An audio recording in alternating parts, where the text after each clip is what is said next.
I would just want to, first say thank you so much for your time, for showing up today, for showing up for this entire project. Just as a introduction, the goal for today was really just so that we can all talk to each other. I've had individual conversations with all of you, but I really wanted you all to meet each other, meet Glenn, have Glenn talk to you about this project that's been our 1 year passion thing that we've been doing here at I'm Adoptee. And I also just want to acknowledge the collective. We represent clinicians from California, Colorado, Minnesota, Texas, Tennessee, Virginia, Wisconsin, Illinois, Massachusetts, and New York. And when we really think about the global community of adoptees and adoptee professionals, I feel like we embody it just in this space alone. And we've also have representatives of the intercountry adoptee community born from Korea, Colombia, India. And so just to have that international feel of our community was also really special. So yeah, just really grateful for your time. And I'm going to pass it off to Glenn if I don't think he needs an introduction, but Glenn, if you have anything you'd like to share with us. Well, it is truly great to see you all and to meet you if I haven't met you before. I've often said that the most surprising thing for me in making side by side was that in nearly everyone that I talked to, there was real and significant pain associated with their adoption experiences. And I'm not saying that they saw themselves as sad or angry. And it actually didn't matter if they had struggled in life or if they were highly successful with beautiful families and wonderful lives. But as they told us their stories, at some point, many of them talked about their adoption experiences in painful terms, painful memories, painful feelings. And clearly, these feelings had not diminished much over time. And furthermore, over the 9 years, I should say, that we spent filming and producing this project, if I've learned anything about myself, it's that I have the same pain that I have successfully hidden or buried or denied most of my adult life. And in the 3 years since we started releasing this project, I've received this continuing stream of messages from adoptees and adoptive families around the world, messages that talk about pain, loneliness, isolation, alienation, estrangement, depression, suicide. I have become very, very passionate about the need for mental health care and therapy in our community, and that this care needs to be way more visible and accessible and supported than it is. So I am enormously grateful to Joy and to I Am Adoptee and to all of you for bringing Side by Side into this incredibly meaningful and professional discussion about mental health. Like you, I want adoptees to get the support and help they need. And I think this video series is an amazing introduction to the kinds of conversations that you all have every day with your clients. So thank you. Thank you for this incredible gift as the creator of Side by Side, but mostly thank you for this incredible gift to the adoptee community.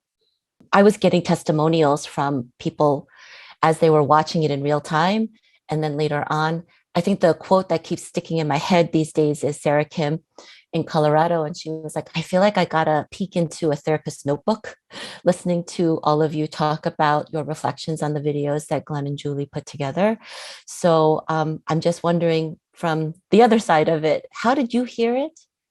And how did you view it? So I guess a couple of things that come to mind, this whole concept that adoptees are not a monolith, that we all have our experiences, but yet we have this trauma bond. We have this connection to each other, whether we've met, regardless of the topic we're talking about. So I just felt, even as a professional, I just felt this pretty significant connection to all these people that I was watching on the videos that I have never met in my life, where I feel like I could sit down with a cup of tea and we could just talk for such a long time. So I really felt that beautiful connection. But I also felt like I grew quite a bit. Just listening to everybody's story and realizing how very different it is and how that's so important to hear all the different various backgrounds and the diversity of experiences. I just wish that that voice and obviously this platform is a huge catapult for that to happen more because there are so many adopted individuals out there that have no connection in real life to other adopted people. I can't tell you how many times I've met adults that have told me I'm the first person that they've met in their whole life that's been adopted. And just that by itself can feel so therapeutic. And I really felt that vibe and energy from a lot of these interviews, Joy. I mean, I think what the side-by-side videos were so beautifully encapsulating was the generational connections to our stories. And so even if I saw an adoptee who had white hair or a young adoptee with pimples on his face, I could feel kinship in hearing their stories. One of the bigger takeaways was just as conceptually as our ability for our voices, our lived experiences moving into the dynamics as mental health providers, as individuals who have taken experiences. And then it was fascinating to listen to how each of the therapists will conceptualize, but how universal that is. Mm-hmm. And that there is this very unique space in which we inhabit with such a broad spectrum of dynamics of our own training and our own experiences, but there's also a universality in what we do that speaks to our community in such a really profound way, and breaking through the pain of what, Glenn, of what you were sharing in the intro, and then making, how have we as therapists made meaning of that? And how do we continue to do that even in our own narration and interpretation of what we were watching? Because it was really profound listening, as if I'm listening to clients, but I'm listening to our community. I'm listening to my inner self in all these aspects. And then how we, as with our own identities, particularly as adopted individuals who have moved into this clinical realm, what we've done with that, y'all, is so powerful. It's like, it was really exciting to watch. We have our own collective outside of this very white Western normed space that we have been indoctrinated and raised in, but we have created our own community even within mental health. And that was so exciting and precious and really impactful to watch, because sometimes it gets really isolating working in our own separate factions, because some of us are like one of the only adopted, particularly clinicians of color in an area. At least I can speak for that here, to provide these services and then to do this. And I can move clients, go watch this, come back to me, let's deconstruct it. And it's been really profound to listen to them come back and say, Glenn, I am not alone. This is one thing for me to say, you aren't alone. This is part of that trajectory for you. But to listen to so many others, even if it doesn't exactly mirror their adoption experience, something is resonating. Yeah, I think that validation is so important. And there is healing within the community, and to be able to see that on screen at so many different, developmental stages was really, really powerful. Those themes constantly throughout of grief, and how we have either, integrated it or not integrated it, or, where it is that we are on our journey. It was, in a sense, it was reassuring, it was healing, and it was a platform to launch, in terms of, I think, continuing to move forward for the community. I had shared parts of these with different clients, and one of the things that I just kept hearing in my own mind over and over and over again, that a lot of the clients were really validating for me, which it's not about me, but that commonality was, this project, Glenn and Joy, is saving lives. I think to go along with that, as I was watching, the fact that there are, and we can be in this space as adoptees, and as therapists, and that now we can have this community and provide this resource, it felt very hopeful. And I felt so much gratitude that this community exists. And I think there was also a part of me that was grieving of, I wish that this had existed when I was little, when many of my clients were younger, and what would that have looked like, and what would that have meant to have had this resource earlier on. But it's here now. And I just feel so grateful to be in community with all of you. And there's some relief in knowing that, like, all throughout the country, there are resources that exist, and I hope it just continues to grow. But it felt very powerful to witness all of your work, and to learn from each of you, and to know that we're all out there, and whether we're scattered, but throughout the country, that there is support, and that people can access. So I left feeling a lot of gratitude that this community of adoptee therapists exists.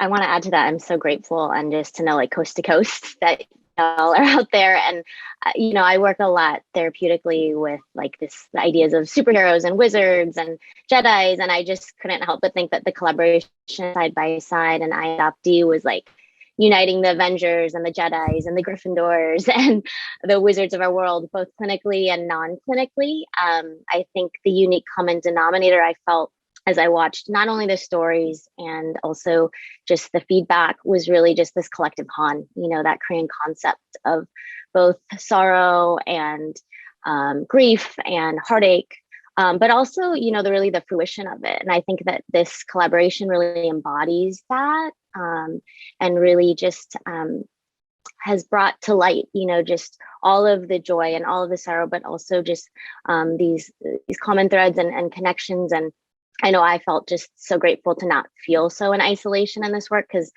as a clinician, as an adoptee of color, doing the work day to day, we're close to the fire all the time, and I think that it just felt really comforting to know that others are out there holding and sharing in this experience, but also just to be so humbled by the stories and the experiences that, clinically we experience every day, but then just to be reminded of that in these episodes was really important. I think at this point in my work, I needed this. I think part of the intention of these videos and these conversations have also been to normalize our specific normal experience, which is not the typical narrative that all of us are trained to know. What are the developmental milestones of a young adult or a middle-aged person or someone who is grieving a loss of a parent at age 20. So I think that a lot of us are validating for our community that there is a typical developmental milestone that all of us hit, albeit different and not necessarily in all of the clinical books that we've been trained under. I had some thoughts about the conversation that you and Glenn had with the aged out piece. One thing I wanted to say about that was just being struck by the survival theme of, the participants in that particular film, and just thinking about how literal that was for them, that they really were actually, at risk for survival and their survival. And in some ways, how very, very different that is from many of our lives and many of our kind of paths and journeys. But in other ways, so many of us still hold that fear of survival. And it's just more emotional. It's not so literal. It's not that we're literally worried where, our next meal is going to come from, but that it does still feel like everything is so high stakes. We do need everyone to like us. We need everyone to think a certain way about us. We need to, it can sort of feel like we can't afford to have anything go wrong. We can't afford to lose anyone. We can't afford to whatever, fill in the blank. And so I was really struck by that. I think over the years, I've been interested in that commonality, that I may feel very different from them, but they don't always feel different from me. just kind of being kind of compelled by the issue of difference and how challenging difference always is. I'm so glad that you brought up that last video, because it is a departure from the other ones. And I don't know about Glenn, but for me personally, felt really high stakes in that conversation, because it is a narrative that we don't often get to see up close and personal. In the privacy of one-on-one conversations and the ruminations for myself, we all play the what if game. I think that came up in almost every single conversation that we had, each of us. And we got to actually spend time for an hour to hear the what if over and over and over again, and to put that in some sort of an assessment of how I have imagined the what if. It's very humbling. Let's put it that way. It's very humbling. It reminds me that every life is special and every life is precarious. And that universality of the precariousness of our lives feels much more palpable in that video in particular for me.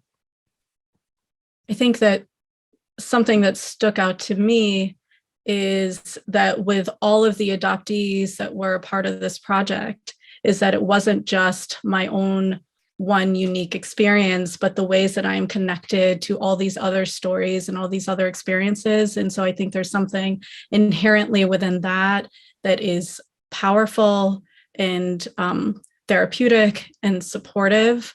And I would just say that when I was thinking about milestones and what's an important milestone for all of us, the thought that came to mind for me was this idea of validation of ourselves.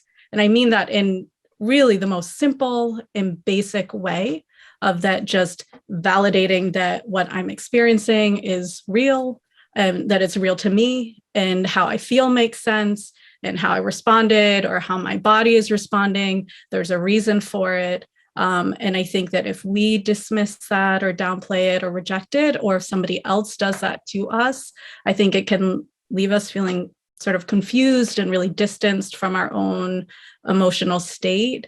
And when I think about adoption in general and how there's so many mixed messages and confusing messages and contradictory messages, and things are left out or things are unspoken, I think it's so important that we have that clarity that our responses and our feelings are real and valid. And I think once we have that as a baseline, and I do feel like part of this, what this project does, is provide that as a baseline, that all of our experiences are real and valid, and that we're interconnected, that then from there, then we can look deeper and look underneath it. But it seems to me that this project allowed for there to be that baseline. I think the next step is then allowing us to look underneath and keep exploring and have curiosity and have support and feel this community. Yeah, I think that so much of that just resonates with me too. There was a quote that I heard recently of, when we open up our grief, we didn't know what we really lost. And it's to hear that so many people who were doing these interviews felt comfortable enough and safe enough to say these things out loud for the first time, I think speaks to you and your team in terms of creating that space for them. And what a wonderful gift it would be on an individual basis for everybody to have that, right? But then also looking beyond that collectively of, how do we bring together people now that they have been able to, as we say, sometimes name it to tame it. How do we work together? How do we process together? How do we heal together? So I have brought up this project to a few non-adopted older white clinicians, because I know a lot of those. And their reaction to this project, and even just the very small comments they make about their work with their one adoptive parent or their one adoptee or their one, everyone has one or two people who are adopted or adoptive parents in their caseload, even if they're not adoption specialists. And I was also just reminded on how little they know about adoption. I mean, just the most basic kind of themes that we as clinicians brought up in in this project are completely new to them. It just sort of it set off some alarms or something for me. So there's that question about, yes, we want to mobilize adoptee therapists and those who are competent in adoption, but there are many therapists who are working with adoptees who are not competent in adoption and who will never, that will never become their specialty. And so what about those people? Because you can't always find, the perfect, not that there is a perfect person, but the person in that demographic that you're looking for. I think that for me, the most personal growth that I've experienced as a result of doing the project was really over the last year to 2 years. And in fact, I think that I was so involved in the production and the filming and the professional aspects of making the project that I wasn't really even willing to acknowledge some things that I might have been thinking about and feeling over the course of production. And I have been more in the last 2 years. But even more importantly, I think I've had to talk about the project a lot over the course of the last 2 years. And I've been asked a lot of things, and I have been required to be more honest about things over the last couple of years than I was before, in an attempt to live up to the examples of the people who participated in the project. I have been required to be honest about things myself. I really, really wish that I had sometime over the course of the last 20 years talked to somebody like any of you, because I think that it would have made a lot of my my decisions, my decision making. It would have made a lot of my reactions. It would have made a big difference in those things, and I didn't have the benefit of that, even though I had adoptee friends, as early as 20 years ago, as late as in my 40s. But it would have been very, very helpful to have had the conversations that I've heard you all talk about over the course of the last 10 weeks. This program was really the full circle of the project because I think it's absolutely true that the project began for adoptees, and this aspect of the project is truly for adoptees. Even though a lot of other kinds of audiences have gotten a lot out of this project, this project was always really at the heart of it for adoptees. Mm-hmm. And so these conversations are about adoptees and they're for them. And I'm really appreciative of that because that was the spirit of the project. I mean, I just want to reiterate that, when I was watching the videos of the conversations with you all, it was an incredibly emotional experience for me to watch these. And it was for Julie too.